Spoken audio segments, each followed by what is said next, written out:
સુરતની પુણા પોલીસે ઇંગ્લિશ દારૂના મોટી માત્રાના જથ્થા સાથે એક ઇસમને ઝડપી પાડ્યો. પુણા પોલીસ દ્વારા વિદેશી દારૂનો જથ્થો જેની કુલ મુદ્દામાલ કિંમત ₹3,16,058 સાથે કે આરોપીને ઝડપી પાડવામાં સફળતા મળી છે. પુણા પોલીસ દ્વારા વિદેશી દારૂની અલગ અલગ બ્રાન્ડની 1,357 બોટલ ટીન જપ્ત કરવામાં આવ્યા. પુણા પોલીસ સ્ટેશનની સર્વેલન્સ ટીમની બાતમીના આધારે કરવામાં આવી હતી મોટી કાર્યવાહી.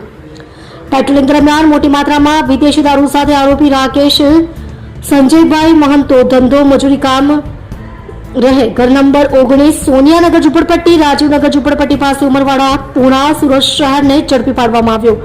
પુણા પોલીસ સ્ટેશનના પોલીસ ઇન્સ્પેક્ટર VM દેસાઈ અને RH મોરીની ટીમની કામગીરી. સર્વેલન્સ સ્ટાફના પોલીસ ઇન્સ્પેક્ટર DK બોરાણા દ્વારા મહત્વની માહિતી મળી હતી. ઉચ્ચ અધિકારીઓના માર્ગદર્શન હેઠળ કરવામાં આવી હતી આ રેડ. પ્રોહિબિશન અને જુગાર જેવી ગેરકાયદેસર પ્રવૃત્તિઓ સામે કાર્યવાહી તેજ કરવામાં આવી.